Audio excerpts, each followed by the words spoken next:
Good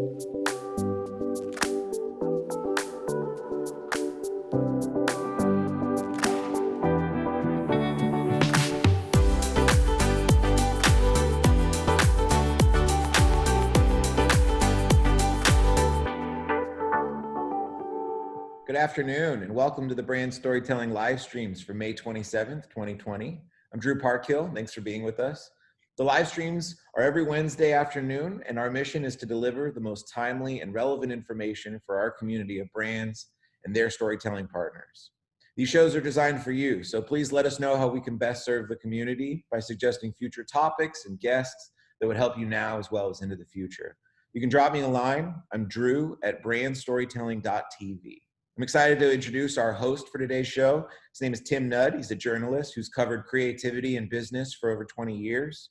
Since 2018, he's been the editor-in-chief of the Clio Awards.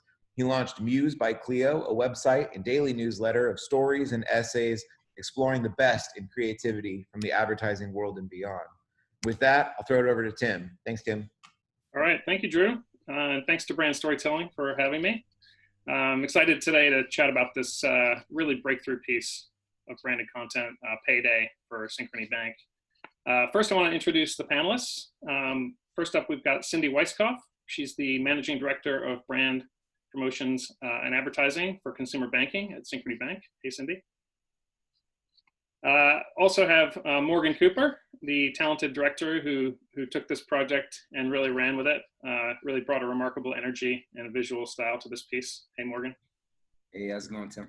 Good. And then we also have Sam Pizzulo, the producer and programmer for Tribeca X, the program within the Tribeca Film Festival that recognizes branded content. Hey, Sam. Greetings.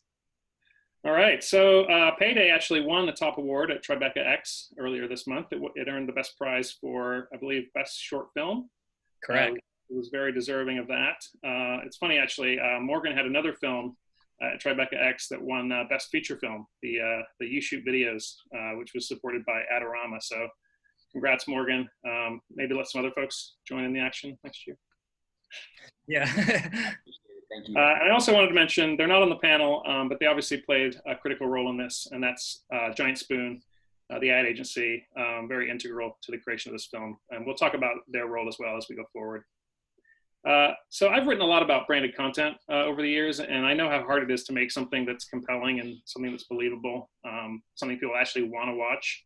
You know, the brand presence is often, shoehorned in, and it makes it not the most optimal viewing experience. And to me, that was really what was so refreshing about Payday. I mentioned this when I wrote about the film for Muse, which was, it's really like watching a little HBO episode. The quality was really that high. And I would urge those of you who haven't seen it to definitely check it out. It's a really great example of branded storytelling done right. Brand is integral to the message, but not obtrusive. And, from a filmmaking point of view, the quality is really high. It feels like a real piece of content. It's got the viewer in mind, not just the brand message. So as far as the plot, it follows a young African-American woman named Nina Rose, who's the assistant manager at a plant shop. She also has a bit of a spending problem. She tends to spend her entire paycheck every time she gets it. And she fails to save over a period of years. And this puts her dreams of doing more with her life in jeopardy.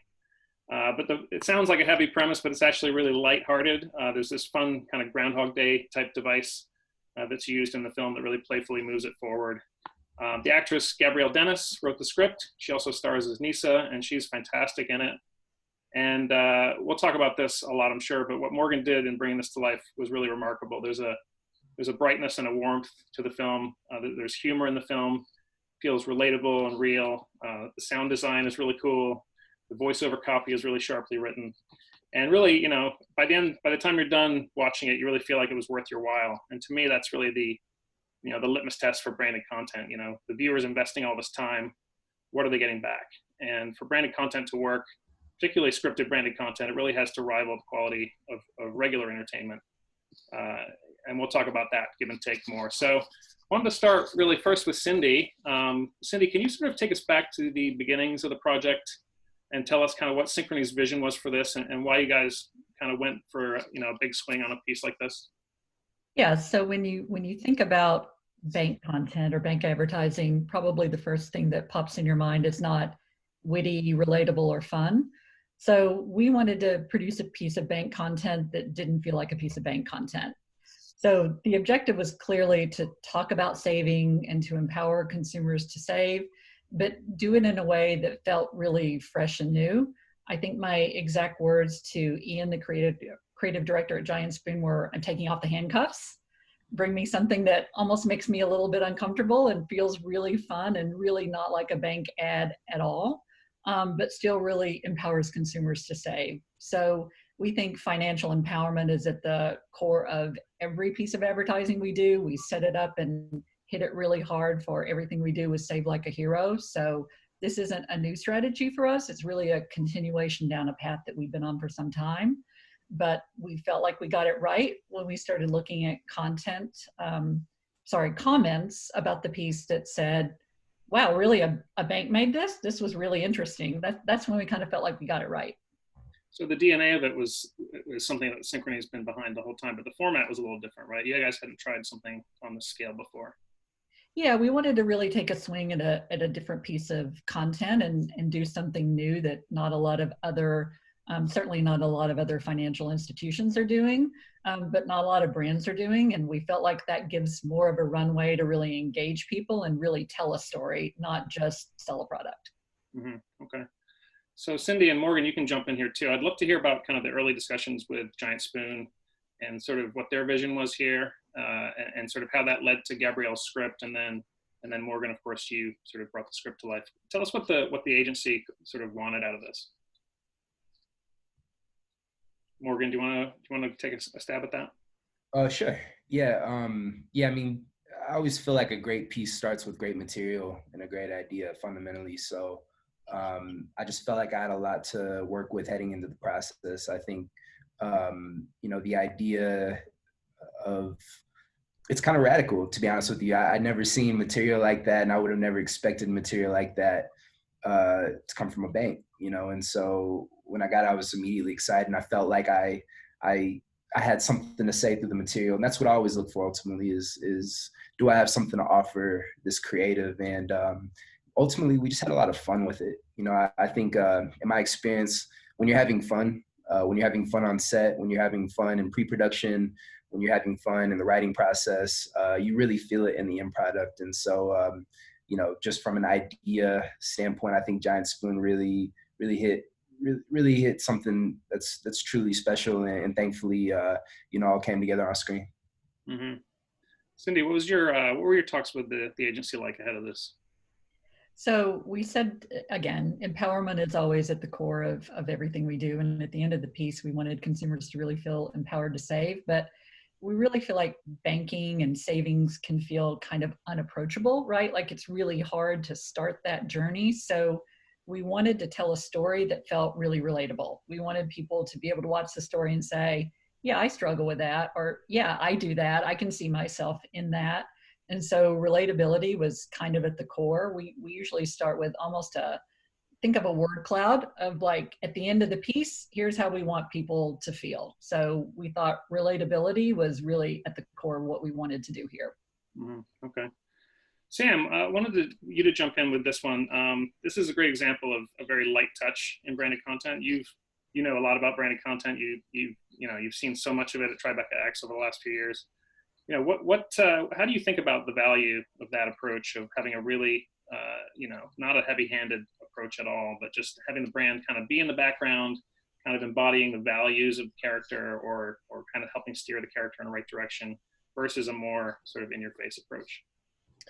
Sure. Well, obviously the advantage of something that's more heavy-handed is that, you get to communicate all of your brand messaging, and there's no doubt of brand awareness, and it works very much as a commercial. But from the Tribeca point of view, this section of the festival is really meant to recognize storytelling and collaborations with really traditional filmmakers and risk-taking brands. So we look at everything through the lens of storytelling, and we deliberately shy away from anything that feels overly branded or like commercial advertising. So when we saw this piece, it was just kind of that perfect combination of something that's rooted in a character and a story obviously you paid a lot of mind to the production value and the writing and the casting. So these are all things that we kind of evaluate Tribeca X potential projects based on. And of course, the brand is in the background. It's very subtle, but it's just as effective because, here we are talking about it, and it really does succeed as a piece of branded entertainment as opposed to a commercial. Mm-hmm. It's funny, I say it's lightly branded, and yet it's got Synchrony's ads on the wall in it, and the character also starts off at an ATM. So Cindy, you were probably, you kind of had it both ways with this one, maybe a little bit. Yeah, so I don't necessarily think of this piece as lightly branded. I think of this piece as contextually branded. So I think Synchrony shows up exactly where we should show up, right? We show up in context of when she is maybe thinking about saving, or maybe she should be thinking about saving. And we show up as a tool to help her save. And then we let the storytellers tell the story otherwise. So I actually learned branded advertising at Disney, and I learned promotional advertising at Universal Studios, where you have a really short window to get it right. And if you don't, the consumer has moved on. And the main takeaway from both of those roles was it really isn't about what you want to say. It's about what your consumers want to hear from you and what they're willing to hear from you. And sometimes you have to build that trust before you can come in with a heavy sales message. Gotcha.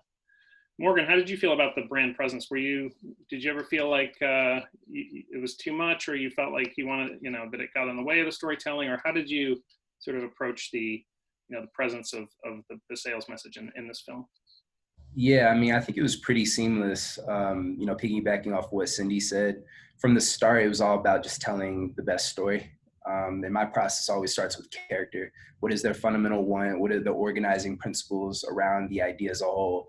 And once that's clear and everybody's on the same page with just what the idea is, what the thing is, the brand integration comes pretty seamless. And that's not at the forefront. Obviously, at the root of the conversation is, this is branded content, so it's innate to the process. But I think, when you focus on character, when you focus on just making the best film possible, there are a million ways to implement the brand into it. And so it was really, really seamless. And I thought Synchrony did a fantastic job of really letting us do our thing from a filmmaking standpoint. And then from there, the integration with the brand, and, you see Nisa walking down the street, and, the materials on the wall with Synchrony, and just feels very seamless. And like she said, just very integrated into the world that we built. So it was a great process. Yeah. I'd love to also hear a little bit from you, Morgan, about kind of the creative choices that you made in the film. Could you talk a little bit about the visual language of it, the kind of the pacing of it, working with the actors at all, just anything, kind of the nitty gritty of the craft? Yeah, for sure. So in terms of working with Gab, it was her first writing job. She's got pretty extensive acting background, especially in the comedic space. And so my goal was to really help be a conduit and sometimes help communicate the note behind the note in the writing process, and also offer feedback from a filmmaking standpoint. Sometimes first-time writers, they're writing stuff that, just due to budget and time constraints, you just simply can't execute, right? And so being someone to manage expectations and, just keeping the train on the track, and so that was a big part of it in the writing phase. But it was so much fun. Once again, the entire process was just fun. And so I really wanted the visual language to communicate that with types of shots. During the montage, there's a lot of top down in it that's kind of got this whimsical touch to it. And I really wanted that. And when you think of, Black characters on screen, you don't really feel a lot of graphic imagery sometimes with that. The only thing I can really think of is going back is kind of like Spike Lee, those types of feelings were really vibrant colors. You think of Do the Right Thing. So those were influences that I really pulled from those classic films that I really love and enjoy. Like you said, it had that groundhog touch. And so my mind went back to that era, and I'm thinking of the films that I watched growing up, and, Spike Lee, Do the Right Thing was kind of, one of my North Stars in terms of the visual language for this. And, with the color palettes, and we all just really wanted to push color, floral, the concept, and kind of the the metaphor of planting a seed in order to grow. Like that was what it was all about. That's the underlying message of like plant the seed in terms of saving, you can grow and change your life ultimately. And that's what we wanted to do. So floral patterns were a big part of it as well. So really just pulling reference images.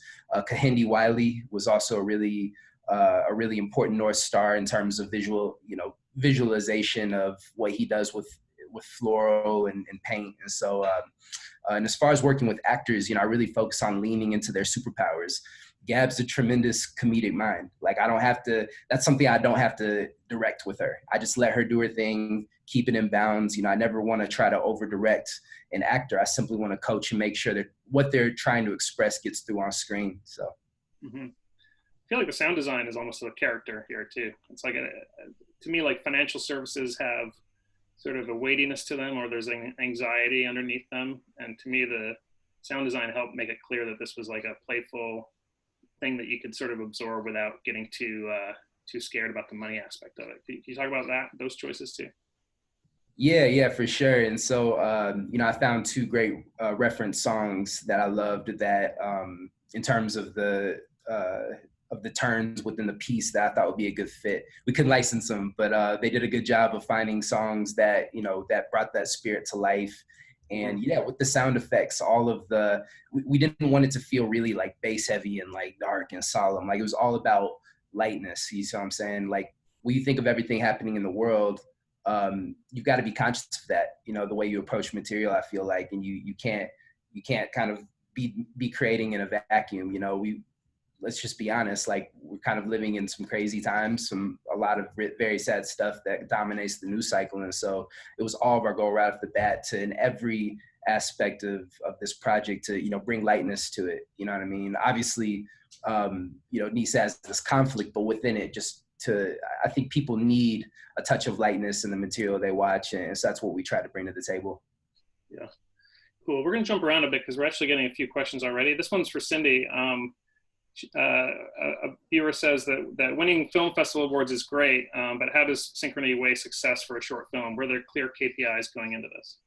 Yeah, for sure. So some of the hard metrics that we evaluated, not just this piece, but this piece in context of the greater campaign, because we really flanked this piece of content with a lot of other content in the campaign. So everything sort of had a job, right? And the job of this film was really to draw people in and engage them.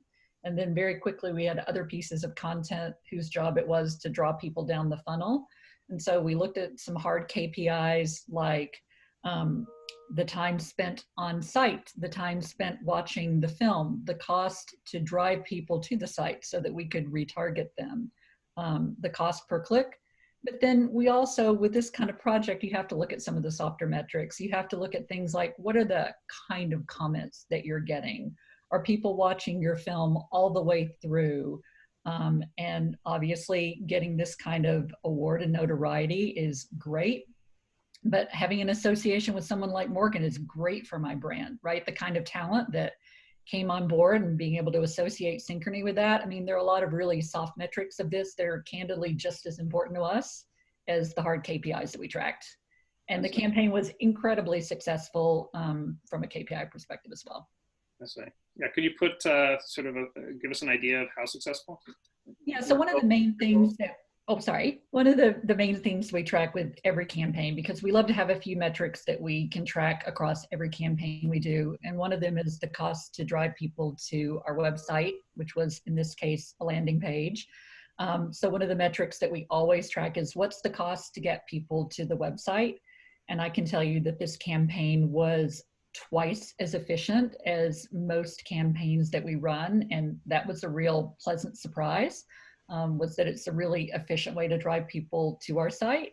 We found that people were also spending time on the site when they got there. We had a savings calculator on the landing page. We built a custom landing page and people were actually spending time on that calculator and putting what their savings goals were and how much they had to save to get to them. So again, the hard metrics around the campaign were really promising. Very cool.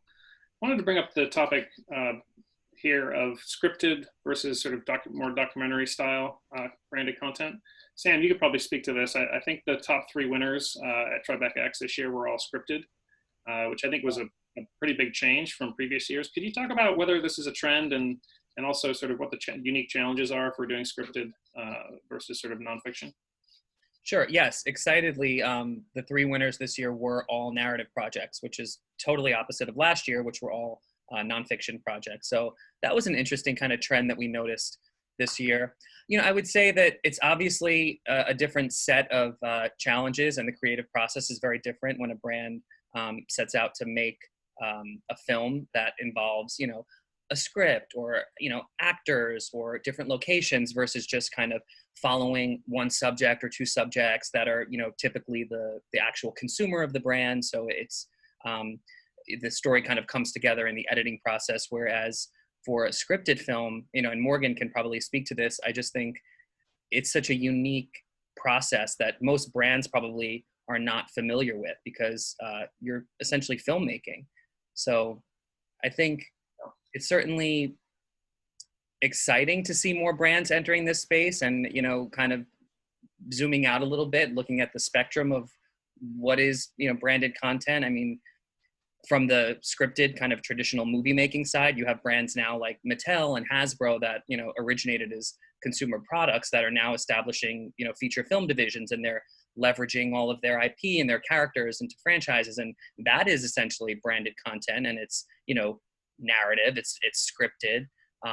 But obviously a piece like Payday is just very unique, and I'm sure Morgan can speak more to the actual process, but it's different certainly than anything that's documentary in nature. Yeah, is it, Morgan, is it a heavier lift, do you think, for a fictional piece? Yeah, I think in some ways, you know, it's a style preference at the end of the day. I think documentaries are great, but it's a very specific wheelhouse, and you know, the same thing with scripted, because you're problem creating, right? As opposed to, you know, when you're in a documentary, you're you know, you're finding the action, you're letting the story come to you, and you're when it's scripted, you're creating the world, right? And so from that, there's just a lot of moving parts. You can't just show up to an event with a camera and hope to find something in it. And so, you know, I think they're both exciting wheelhouses. They're both very different, but you know, I enjoy it. And I think something like this hopefully will set the tone for years to come of what's possible. And also, I think the biggest thing is also just like subverting expectations. Everything I'm a part of, I want it to be something that people had no idea they wanted. And when I think of Payday, you know, taking myself out of being involved, like, if that came across my screen, I'd watch it, you know? And so I think that's the true sign of when you're onto something, hopefully leading to a pattern of more things like it. Yeah. I wonder if doing nonfiction or doing narrative forces a brand to sort of think more imaginatively about maybe what they stand for or who they are deep down, versus I think the go-to for brands in the branded content space is to figure out what story they could tell that they didn't come up with, that they could just point to, right? Maybe. I don't know, Sam, have you seen examples of that, or do you think more brands are willing to? I think it is a bit of a leap of faith to do narrative. Yeah, and I think that more brands should be taking those risks, especially now. I mean, obviously, it's hard to predict anything, you know, related to the future of the media, given what's happening. But I did read an article recently, you know, which said that brands kind of need to operate more as media companies and producers when it comes to creating content, because I think those stories just resonate with consumers now, and especially with social media and the different distribution models. Like, it's so easy to spot what is clearly and deliberately meant to convince you to buy a product or, you know, hire someone. So I think that when brands take this approach, both with subtle branding and, you know, leading with storytelling, it really entices people in. And then they kind of learn about the brand and develop their own kind of brand loyalty based on an appreciation for the content that the brand is producing. So I think it's smart for brands to take these risks. I mean, and this is like a 6 or 7 minute film. You know, we can't categorize this as a commercial by any means. This is, you know, in all senses of the word, a brand film. And I think not as many brands are creating that type of content. Yeah. Cindy, our readers want to know more about the business side of this, of course. Are you able to tell us the budget split between the production costs on the film and sort of the media spend to promote it? Yeah, so typically, the starting threshold would be your media budget should be at least double your production spend. I think this was probably more like a 3-to-1 ratio in terms of production and media put behind it, but it earned the media, if that makes sense. So you go out with what you think you're going to spend, you test and you refine, and you make sure that it's hitting all your KPIs. And in this case, it's doubling some of our KPIs. So it earned more of a media spend than even originally we had planned. Okay. I'm also interested, this is, Payday is very notable, obviously, from being a story told from the point of view of a Black female lead. There's not too many, stories. It's still a very small percentage of stories are told from that. Morgan and Cindy both, could you talk about the importance of amplifying diverse voices with content like this? Yeah, I mean, once again, that was something that I was really drawn to from the start. When I think of most, the branded content I've seen, it's usually pretty homogenous, quite frankly.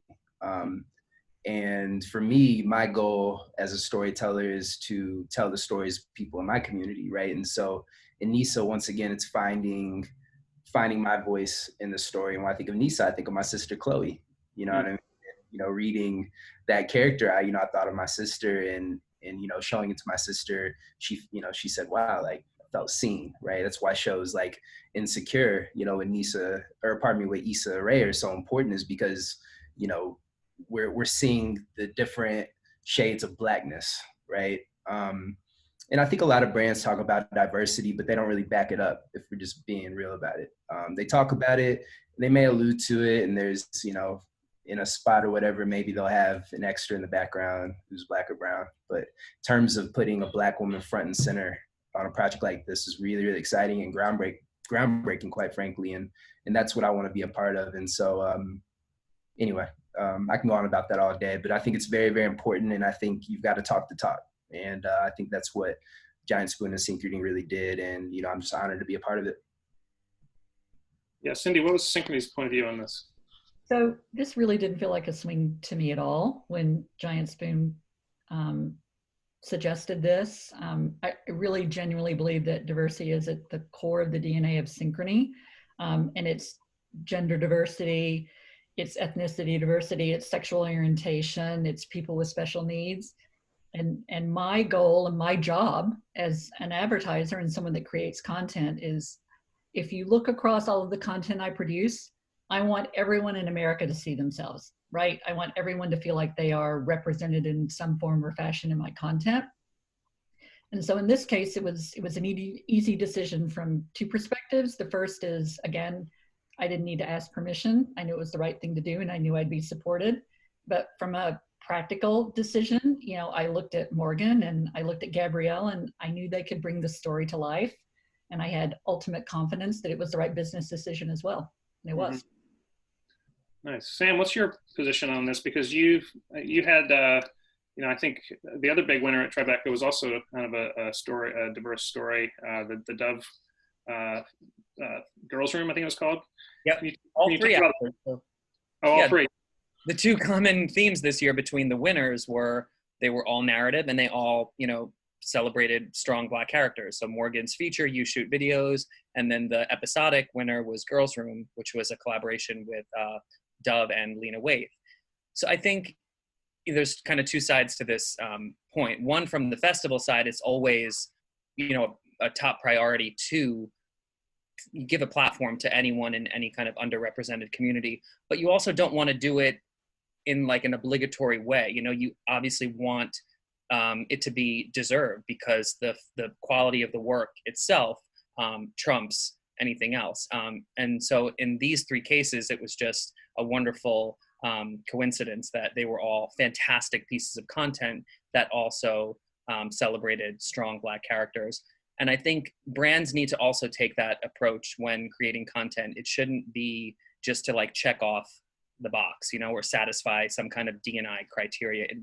They need to recognize that telling these stories and giving an opportunity to the creators, on both sides of the camera, really, someone in Morgan's position, but also, below the line crew, it elevates the work all around, because, you know, you might say that these stories are just more interesting, you know, because they're told from the point of view of people with more unique experiences, and just they have more to offer, and I think they resonate with people. And it's kind of an all boats rise scenario when you you know, incorporate D&I into your storytelling, but purely because you want to tell those stories, not because you want to, you know, like I said, satisfy some sort of corporate criteria or appear to be supportive of a different community. Yeah, 100%. Cindy, you've had to pause this campaign, right?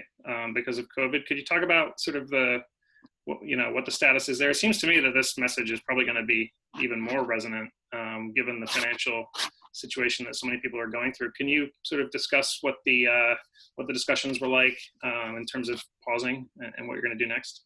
Yeah, so we paused all of our paid media right at the height of COVID, and we really felt like the right thing to do is talk directly to our existing customers and say, it's okay, your money is safe, and we're here to help. So for the last month, that's really been the message: is your money is safe, and we're here for you. We are reintroducing savings very slowly and very cautiously to make sure that people are ready to hear that message. And so we are talking about savings again. We're probably talking about it a bit differently contextually, but clearly the plan is to bring this campaign back when we feel like the consumer is ready to start really thinking about the future and building the future. You know, you said it, it's sort of a fun, irreverent campaign, and we just want to make sure that tonally we're really waiting for the right time to introduce it, because the last thing we want to do is to do a disservice to this campaign by reintroducing it at the wrong time. Mm-hmm. And when it comes out again, it will come out bigger and broader, because we will support it not only with paid social, but a paid YouTube campaign and a paid digital campaign. Oh, I see. Wow, fantastic.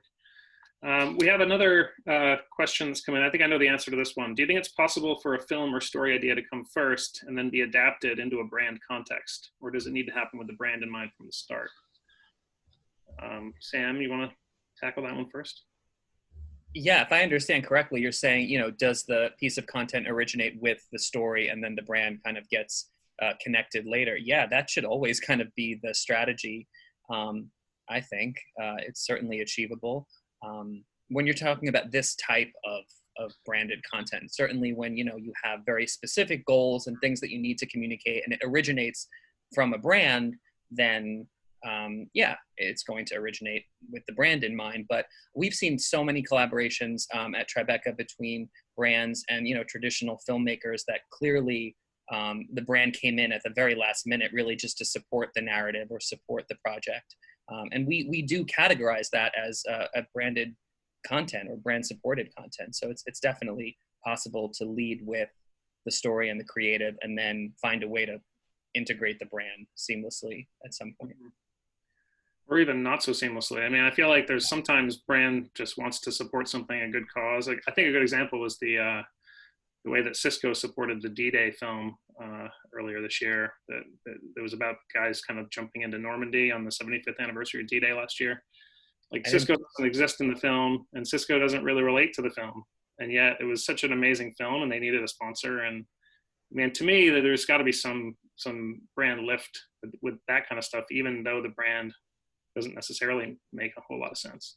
Right. I mean, we do that with Marvel films and Sony films. We come in as a promotional partner and we pick up their storyline and we pick up the equity of their brand and figure out how it lines up with the equity of our brand. And we have been tremendously successful with that strategy. Really? Okay. That's interesting. Morgan, what's your take on all this, that kind of thing? Yeah, I mean, You Shoot Videos was that, you know, when I pitched the idea to You Shoot, it was already outlined, like the story was written. It was something I was going to make anyway. And, you know, I had a relationship with them because they sponsored me as a cinematographer years ago. And I approached them and it just happened to align with everything they're looking to do, which is educate people they equip, you know, through the retailing website. And so yeah, I mean, I think it's the perfect example of it just harmoniously coming together and it making sense for both parties. And, you know, they've been tremendously supportive. Adorama isn't mentioned once in the film. There's no advertising scene at all in the entire film. And that's why it works ultimately. It's very pure.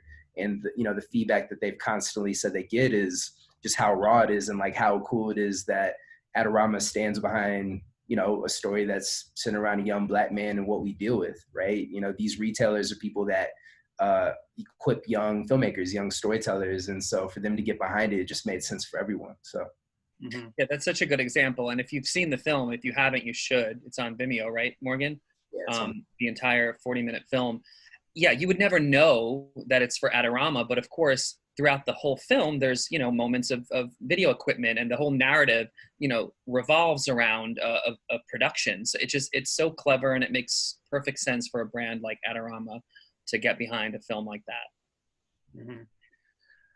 What do you think the hardest thing was about making Payday? Was it, Cindy, does anything come to mind about sort of the biggest challenge of this whole process, or things that brands that might want to do a similar thing should sort of watch out for?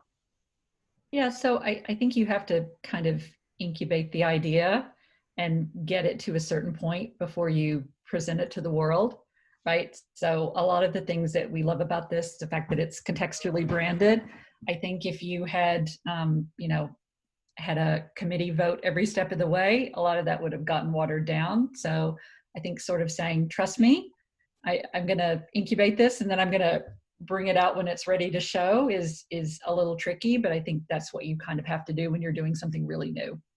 Oh, interesting. So you sort of worked on it with a smaller team at first? Yeah, so clearly I outlined the big picture strategy, right? Here's what I'm going to do. And then I kind of took it offline and really, let Giant Spoon do their work and let Morgan do his work, and then said, here it is. Morgan, what was the toughest part on this job for you, do you think? Ooh, yeah, I mean, I think the 2-day shoot was a very aggressive timeline on set, and you want more time to really dive into certain things. And so with that, you just got to be very specific with what you're looking to capture. If you look at a lot of those sequences, 1 or 2 shots max, and you have to tell that story within those shots. And so really just trusting your actors, right? Leaning into the superpowers that are innate to the project, I think is the biggest thing. Staying within what are they? It's like basketball, right? Like, don't play outside of the game, right? Just like play within the flow of the game.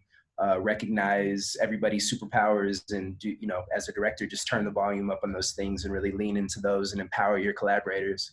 So I'd say that's the biggest thing. Don't reach. don't try to reach. Play within yourself, and it'll all come together if the idea is good and you're doing your job. Yeah, the hardest part for me was in early March having to call Morgan first to invite him for both films to the festival. And I remember that conversation. You said, how are things looking in New York? And I naively reassured you that we were resilient. Oh, we'll never be affected. We're having the festival. And then just a few days later, after we confirmed the film for the festival, both films, to have to make the decision to postpone the festival and not give it the moment that it really deserved at a brick and mortar festival, which would have involved, a screening, with ticket buyers. It's another thing to note, regarding Tribeca, how we platform these films. It really does make the distinction between a traditional piece of branded content that's, distributed online. I mean, this would have had a festival premiere, and there will be more opportunities in the future, no doubt. But I wanted to just throw out there, just coming from a journalist's point of view, I think there's sometimes a trepidation among brands that if we make something longer, the press isn't going to watch it, never mind cover it. And so I just wanted to throw out there that we love stuff that's done really well, even if it's 5 or 10 minutes. Like we've covered You Shoot Videos. We wrote a story about that on Muse, and we also covered Payday when it came out. And we're looking for more sort of longer stuff, but just because the storytelling is evolving, and I think, who knows what's going to come out of our current situation in terms of how you're going to connect with people. But I don't think it's going to be 6-second ads, that's for sure. So there's another question here for Cindy. Would you consider longer format films or series in the future? Do you think, looking at the next 12 to 18 months, again, who knows what's going to happen, but would you consider doing similar projects like this again? Yeah, absolutely. I mean, I think the advice I would give is look at what you're trying to achieve and where this fits in context of your overall advertising strategy, and make sure that you're very clear up front as to what you're trying to accomplish with this piece of content. But yeah, we consider this to be tremendously successful on many, many different levels. Cool. Morgan, what's your sort of, we only have a couple minutes, like sort of your last piece of advice to brands kind of wanting to get into this space who maybe haven't been in it before? Yeah, I'll tell them that I would say that it doesn't matter the communication, or pardon me, it doesn't matter the information that you're trying to communicate if no one likes what they're watching. And that's just what it is. So, I think going back to our approach with Payday, it's like the goal was to tell a good story. And so I think with that at the forefront, obviously, the idea is going to be centered around the brand. That's just innate to the project, but like, you got to make a good film, right? And so I'd say just get a good team on board, and make sure you all are aligned on the overall vision. And then with that, it's like a filter, right? It's like all those other details work itself out. It's all distilled down through what you're ultimately trying to say. And so be on the same page with that, with the collaborators, and it all come together. Mm-hmm. Sam, do you have a sort of words of wisdom to sort of sum it up? The approach to branded content and what brands should be? I would say, take more risks and trust, the people that you're collaborating with, and find the right people that have, different skill sets beyond marketing executive, and, lead with the story always, and let that kind of guide. And I would also say, never underestimate people like you, Tim, and the value that you kind of contribute to this whole industry, because I learned about Payday from reading about it on Muse. And ironically, I had already connected with Morgan about You Shoot Videos, but it was your headline, which you mentioned earlier, said, this piece of content unfolds like an HBO. And that's what really was kind of like clickbait for me. I was like, oh, let me see this. And I connected with Giant Spoon because I know them. So just what you do to raise awareness around this type of work and the variety, it's just fantastic. So I would say everyone should be reading Muse and just really dialed into the stuff that Tim is promoting, because it really is the best of the best. Well, thank you, Sam. That was nice.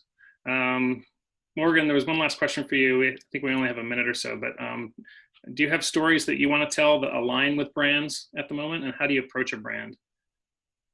I do. Yeah, I think it's kind of like what Cindy said, just like let the idea incubate, and really, get the pitch together, make sure the idea is really, really strong before initiating that conversation. So yeah, I've got several ideas actually that I'm excited to hopefully at some point in the near future put out there in the world. So. Awesome.